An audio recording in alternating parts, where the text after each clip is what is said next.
I want to thank the committee for the induction. I was getting old and I didn't know what was going on if I'd ever be in here. But I was only here 2 years, but it was two of the greatest years of my life.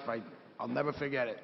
Okay, I met Jerry Schmidt and Dave Urich, and I loved the way they played the game of lacrosse and the way they taught it. My interview with Jerry was, I was in a North-South game in Baltimore for the All-Stars Junior College, and I had just finished a shift on the midfield, and I came off the field, and at the end of the bench was Jerry Schmidt. And he goes, "You still want to go to Hobart?" I said, "Love it." And that was my interview. Came up here a couple of weeks later after the season, came up here, visited the campus. I fell in love with it. My dad was a Hobart grad. He was very proud that I chose Hobart. Great school, great school.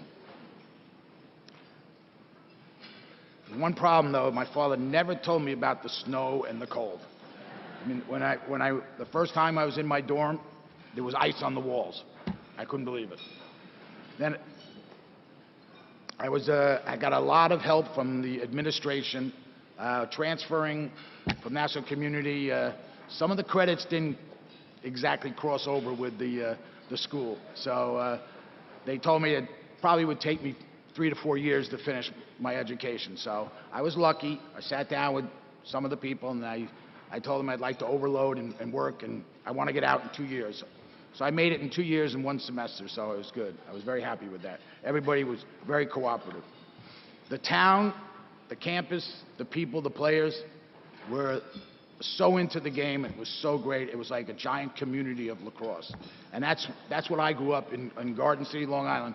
That's how we grew up. It's a religion to us, you know. And I came up here, and the townspeople, all the players, it was unbelievable. You had Ricky Gilbert, B.J. O'Hara. You had great players, and we all fit together. It was a lot of fun, a lot of fun. Mr. Van Arsdale was he helped me a lot of the stuff, getting me through the school, you know, and that was so much. He produced 2 All-American sons. They were ball boys back then, and they were great.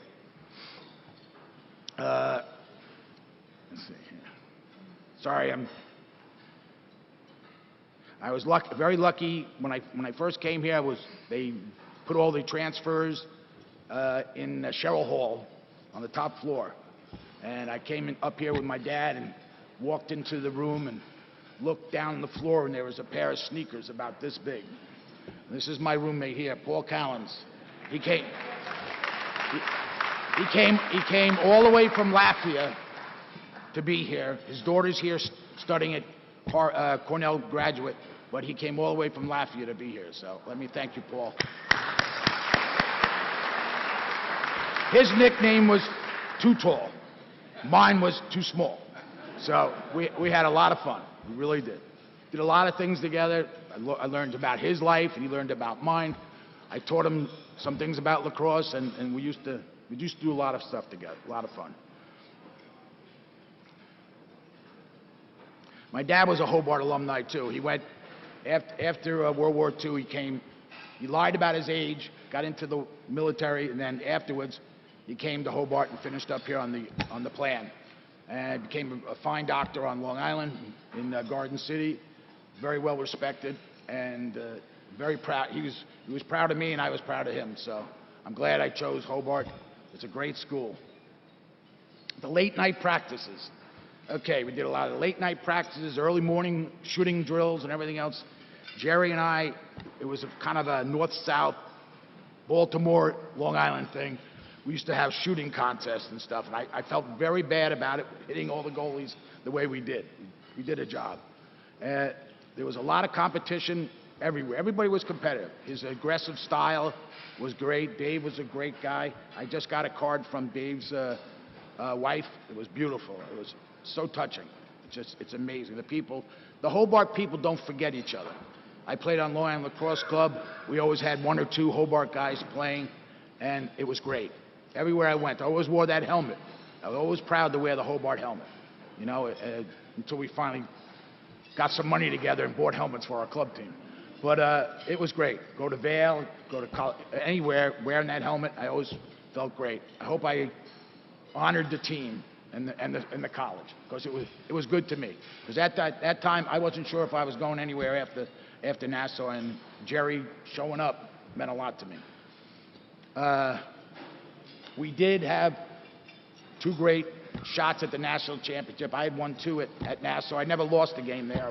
We were 33-1, and a lot of those players, Jimmy Calder, his brother and I played together. We went to the North-South game, and 7 of us from that Nassau team were in the North-South game. That team, we were invited back in the 70s. It was the Heroes Tournament down in Baltimore, and they invited us. And Maryland and the other teams wouldn't play if they let us in there. But they took all our players afterwards. When we all graduated, everybody was everywhere. Everybody, and we had a ball. We had a great team. So, you know, but they're coming here, and I was so excited. I was so excited. Then we had the North-South game. BJ and I represented Hobart. We went up against a loaded South team, but there we were. We won it. 4-hour game, longest game ever played, 25-24. BJ fed Dave White from Brown for the winning goal. So there, Hobart was represented again right there. It's a great experience. I'm going to keep it short, so I'm going to say one last thing, okay? In September, I lost my wife. Sorry. She was the greatest person. Every vacation we went on had lacrosse in it. She was a great sport. And I thank her every day. And I hope she's looking down and she's proud. Thank you very much.